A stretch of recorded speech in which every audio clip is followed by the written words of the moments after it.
Oi, boa noite. Boa noite. Você vai ver hoje no Repórter Brasil. Os brasileiros já fazem planos para usar o dinheiro do 13º. Entenda os detalhes da medida provisória que ajustou a reforma trabalhista. Os militares do Zimbábue tomaram o poder.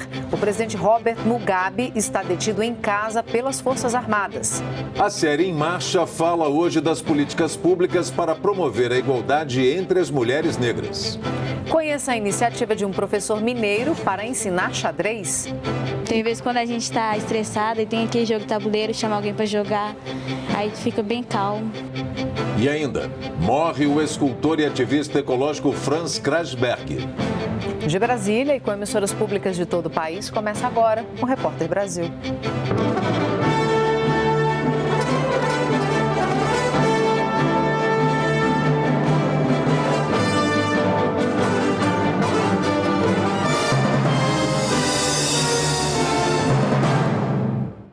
A nova legislação trabalhista entrou em vigor no último sábado. Alguns pontos deixaram empregados e empregadores com dúvidas. Por isso, o governo federal editou uma medida provisória para deixar mais claras as alterações. A reportagem é de Carla Maia. O governo publicou ontem as alterações em edição extra do Diário Oficial. Por se tratar de medida provisória, as mudanças na legislação passam a valer imediatamente. Entre as novas regras, há alterações para gestantes e lactantes. Enquanto durar a gestação, a MP determina o afastamento das gestantes de qualquer atividade insalubre. Em locais considerados de grau máximo de risco de saúde, elas ficam impedidas de exercer as atividades. Já em locais de grau mínimo e médio, as grávidas podem apresentar o atestado de um médico de sua confiança para voltar ao trabalho. No caso das lactantes, elas ficam afastadas das atividades insalubres em qualquer grau de risco, se apresentarem um atestado médico que recomende o afastamento naquele período.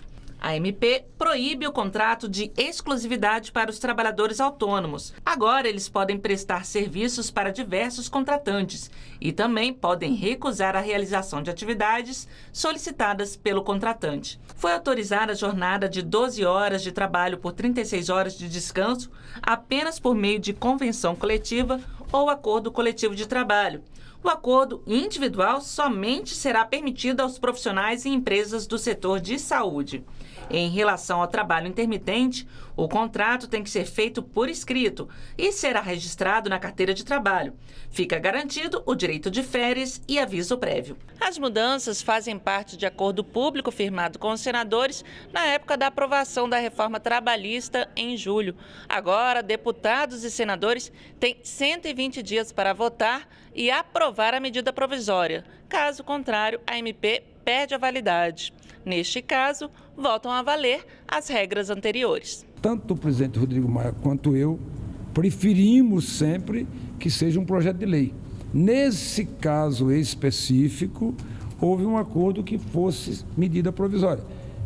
E, além disso, é preciso estabilizar definitivamente essa questão da reforma trabalhista. Porque senão ninguém vai assinar carteira esperando o que vai acontecer daqui a... Um projeto de lei demora 90, 120 dias para ser aprovado.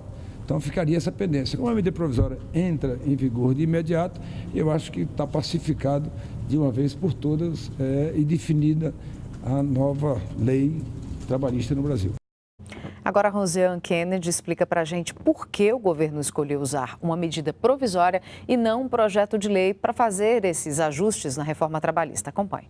A medida provisória foi um acordo do presidente Michel Temer com os senadores. Na época da votação da reforma trabalhista, o que ficou combinado era que os senadores da base aprovariam o texto da forma que estava para a nova legislação trabalhista não atrasar e aí depois os pontos que não eram consensuais seriam alterados por meio de uma MP.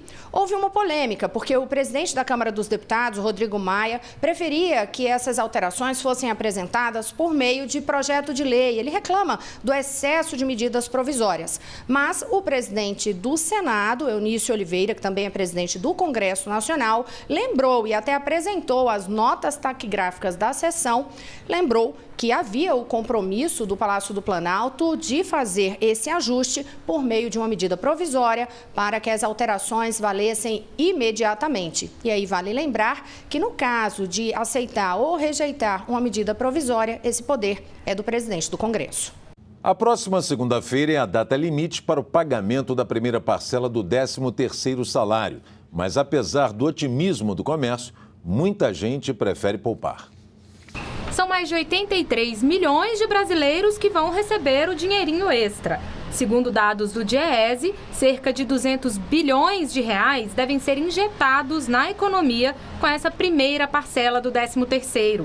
A Confederação Nacional do Comércio está otimista e projeta crescimento real de 4,8% nas vendas de Natal este ano. Mas, na rua, quando a pergunta é o que as pessoas pretendem fazer com esse dinheiro, a resposta dificilmente envolve consumo. Guardar. A gente está em crise, né? Vou ver se eu dou uma guardada, gasto um pouquinho em compras de Natal, coisas do gênero mesmo. Pagar a conta, né? É a única coisa que a gente pode fazer é pagar a conta, com dinheiro a mais. Pagar minha faculdade.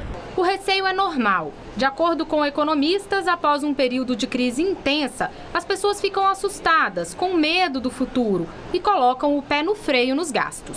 Então, embora a economia já esteja se recuperando, os sinais são muito claros, as pessoas ainda têm receio. Embora tenham recuperado seus empregos, a sua família, os outros membros da família talvez já estejam mais seguros no emprego, quer dizer, conseguem olhar um pouco para frente com uma certa segurança, mas talvez prefiram se prevenir. Segundo especialistas, consumir não é necessariamente ruim, desde que você tome cuidado para não extrapolar o seu orçamento.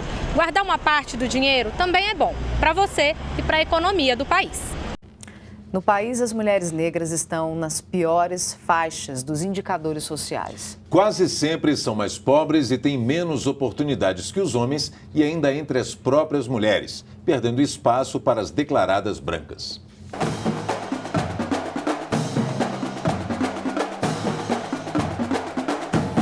As mulheres negras ainda são as que mais sofrem com as desigualdades no Brasil.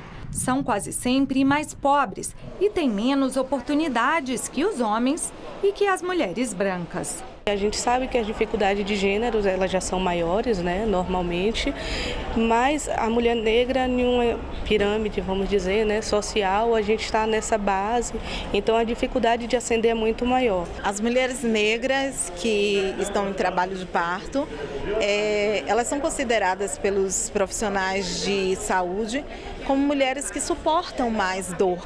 É como se nós fôssemos bichos. As mulheres pretas e pardas representam quase 59% das vítimas de violência doméstica. Elas também são as que mais sofrem com a violência obstétrica. Morrem mais em decorrência do parto e ganham menos. O rendimento médio de mulheres negras é de R$ 800. Já homens brancos chegam a ganhar quase o dobro, R$ 1.559. Para tentar resolver o problema, foi criada em 2003 a Secretaria Especial de Políticas para as Mulheres. Desde então, o país reconhece a necessidade de um olhar mais cuidadoso para a melhoria da qualidade de vida das pretas e pardas. Mas os movimentos de mulheres negras denunciam que de lá para cá, quase nada foi feito. O governo tem os dados, o governo tem a informação, mas não consegue tirar a mulher negra dessa invisibilidade. Essa professora de pedagogia diz que faltam professoras negras na educação básica. Esse fato se deve porque, para atuar como docente na educação básica, se requer a formação no nível superior. E os negros têm baixa escolaridade no Brasil ainda, por uma ausência de políticas públicas nessa área. Como é que você vai desmontar o racismo, esse esquema que está posto, se você não mostra, não ensina, não comprova que todas as pessoas são iguais? De acordo com o Conselho Nacional dos Direitos das Mulheres, a Secretaria articula leis e projetos junto aos 3 poderes. Uma das iniciativas é o programa Pró-Equidade de Gênero e Raça, em órgãos públicos e empresas privadas. Pautar, né? Cursos de capacitação, gerando autonomia, empoderamento das mulheres, suscitando a mulher como dona da sua própria história. E um outro avanço foi o Pacto da Educação, que é uma formação continuada para os professores desde a educação infantil, né? Cursos de pós-graduação para desconstruir o machismo, o racismo, o sexismo que está institucionalizado. Nós, mulheres negras, continuamos em marcha pelo bem viver. E esse bem viver não é só para nós. Esse bem viver é para toda a sociedade brasileira. Na reportagem de amanhã, mulheres negras empreendedoras driblam o racismo e se impõem no mercado de trabalho. E no Maranhão, o projeto de uma escola mostra que o combate ao racismo e a promoção da consciência negra começa desde cedo.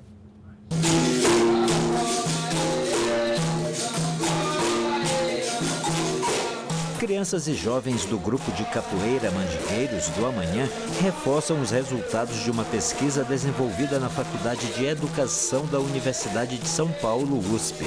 Segundo o estudo realizado com crianças negras de uma escola pública de Salvador, o contato com a cultura ancestral delas faz com que se tornem mais criativas e participantes. Eu gosto de tocar berimbau, tocar tabaco e brincar. Aqui, o gingado da capoeira é repassado com muito mais elementos. Através dessa educação que nós transmitimos para os mais jovens, né? Ela é transmitida através dos seus direitos, o respeito à igualdade. No Centro de Cultura Negra do Maranhão, o Bloco Afro-Acomabu valoriza a construção da identidade cultural das crianças durante todo o ano. Essa dinâmica, né, que o Centro de Cultura Negra tem é muito importante, inclusive que esse menino ele está entrando também na fase escolar, onde a gente verifica que o preconceito, muitas das vezes, ele acontece, né? E assim, há 38 anos, o CCN colabora para a formação cultural e cidadã, em especial das crianças. Elas saem daqui para o campo da sociedade, ou então para a própria escola, fortalecidas e sabedoras da sua história, da sua ancestralidade. Ainda no Maranhão, a Justiça determinou a retirada de mais de 50 barracas de praia da orla da capital, São Luís. É do lazer de alguns que centenas de pessoas tiram o sustento. Mas para o Ministério Público, a permanência desses comércios é irregular, porque ocupa a área de uso comum e gera danos ao meio ambiente, com o acúmulo de lixo, falta de saneamento e destruição da vegetação. Foram estes argumentos que motivaram a decisão da Justiça Federal.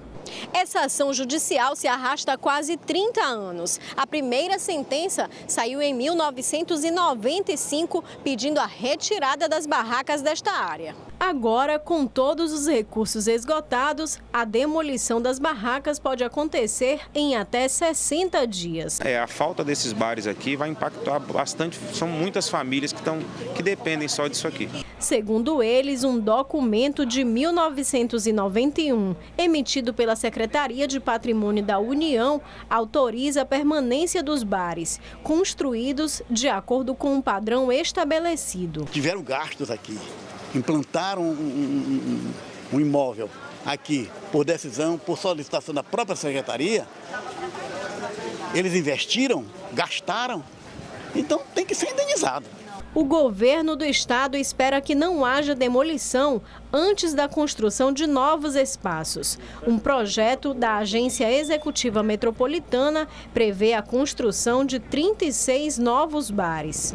A Procuradoria-Geral do Estado peticionou junto à Justiça Federal para que possa se habilitar e apresentar esse projeto e tentar suspender de alguma forma essa decisão do doutor Ricardo Macieira. Em nota, a Prefeitura de São José de Ribamar também se manifestou a favor de que a demolição só aconteça depois da construção da nova estrutura e afirmou que a decisão judicial vai gerar prejuízo para a economia do município.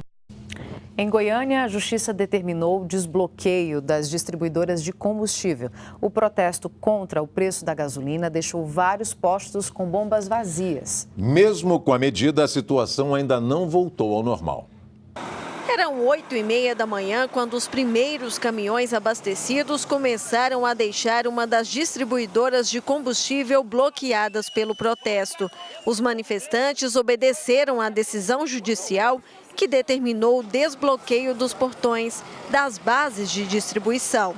Cerca de 30 caminhões carregados saíram da primeira base liberada, rumo aos postos de combustíveis. Em uma das bases de distribuição de combustível do Jardim Novo Mundo, a desocupação foi mais tumultuada. Dezenas de policiais militares do batalhão de choque estavam no local. Depois de alguns minutos de negociação, os manifestantes obedeceram à ordem de liberação dos portões. Essa distribuidora aqui de Senador Canedo, que estava ocupada desde a segunda-feira, também foi desocupada pelos manifestantes que atenderam à ordem judicial. Mas hoje, nenhum caminhão entra ou sai daqui. Isso porque a distribuidora está fechada, porque é feriado. A decisão desta quarta-feira determinou o desbloqueio de 3 das 7 bases ocupadas pelos manifestantes. Outras 4 continuam fechadas para o abastecimento dos caminhões. Quer ficar bem informado também pela internet? O Repórter Brasil está sendo transmitido ao vivo pelo Facebook. Vai lá na nossa página agora, participe do nosso jornal, faça críticas, dê sugestões e participe também das perguntas do dia. Anote aí, facebook.com/Repórter Brasil na rede. O empresário Nenê Constantino foi condenado a 13 anos de prisão pelo assassinato do caminhoneiro Tarcísio Gomes. Segundo as investigações, Tarcísio, que havia trabalhado como motorista de ônibus da Aviação Planeta, empresa do Grupo Constantino, teria sido vítima de uma emboscada. Ele foi morto em uma lanchonete no terreno onde funcionava a garagem do grupo. Nenê Constantino tem 86 anos e fundou a Gol Linhas Aéreas. Representantes da Organização dos Estados Americanos, a OEA, participaram hoje de uma reunião em São Paulo para reunir informações sobre a situação dos adolescentes infratores. Eles também ouviram relatos da violência contra jovens que mata 29 crianças e adolescentes por dia no país. Maria conhece bem a dor de perder um filho assassinado. Ela enterrou o caçula, de 14 anos, no começo deste mês.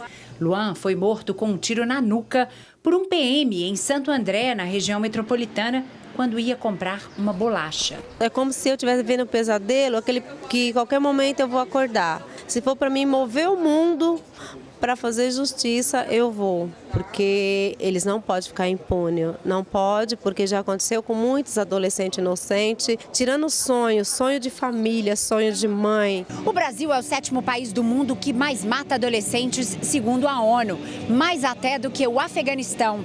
Dados do mapa da violência do ano passado revelam que o país matou 29 crianças e adolescentes todos os dias. Porque o menino ele não precisa de ter passagem, ele morou na favela, é negro, basta. A prioridade é salvar vidas. Mas hoje, mães de jovens e mulheres de presos protestaram na Avenida Paulista por melhores condições de encarceramento. Atualmente, 23 mil menores cumprem medidas socioeducativas no país. E muitos têm os direitos fundamentais violados. Então, aquele filho que entrou, quando te devolve, não é mais o mesmo. Você fica procurando, cadê meu filho? Onde está o meu filho? É uma coisa bem monstruosa mesmo. Nós tivemos um caso dos mais graves, talvez, da história do Brasil nessa semana mesmo na cidade de Fortaleza. 4 adolescentes foram retirados de um centro de internação para ressocialização dos jovens e foram levados para um local ermo e foram assassinados por um grupo criminoso. Nunca se tinha visto caso desse tipo, de uma quadrilha entrar numa unidade de internação onde os jovens deveriam estar protegidos, retirá-los e depois assassiná-los. Este é um dos temas deste encontro que reuniu hoje representantes da Comissão Interamericana de Direitos Humanos da OEA.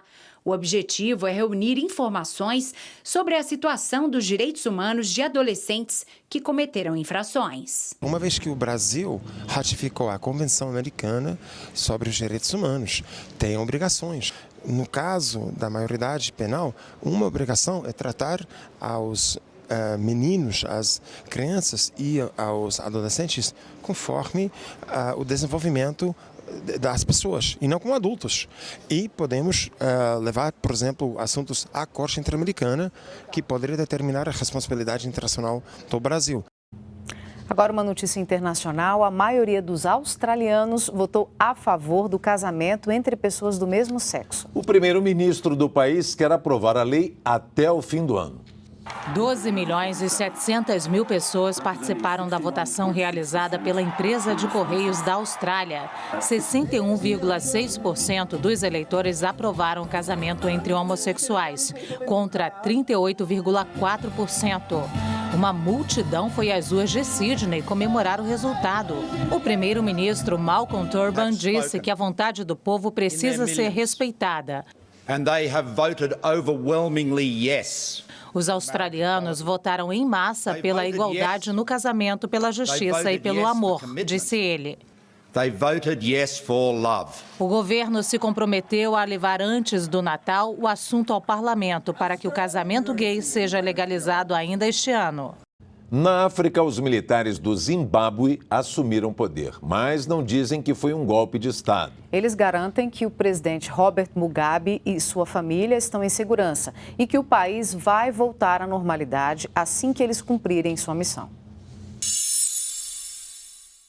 Veículos blindados bloquearam os acessos aos principais prédios do governo, ao parlamento e aos tribunais no centro da capital, Harare.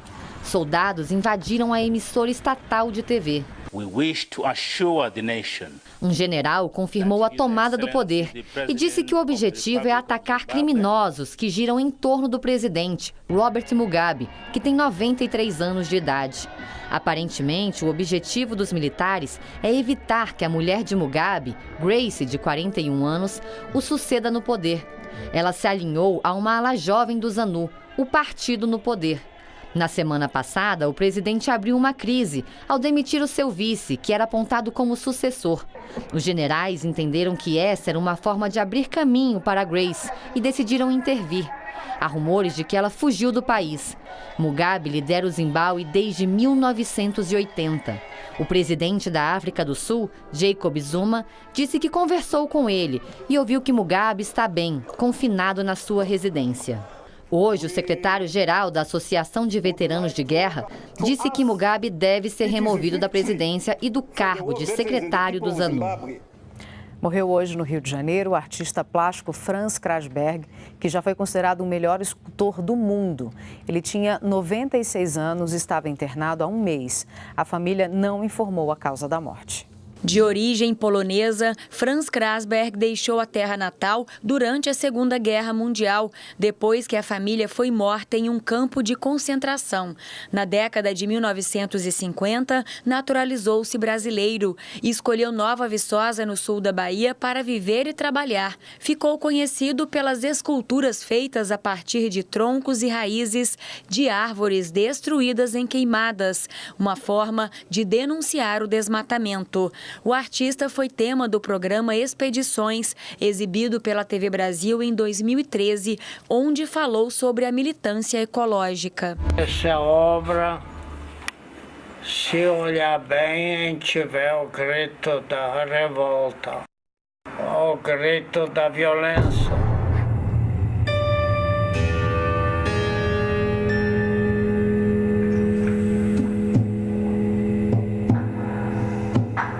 Minha vida é essa, gritar cada vez mais alto contra esse barbarismo que o homem pratica.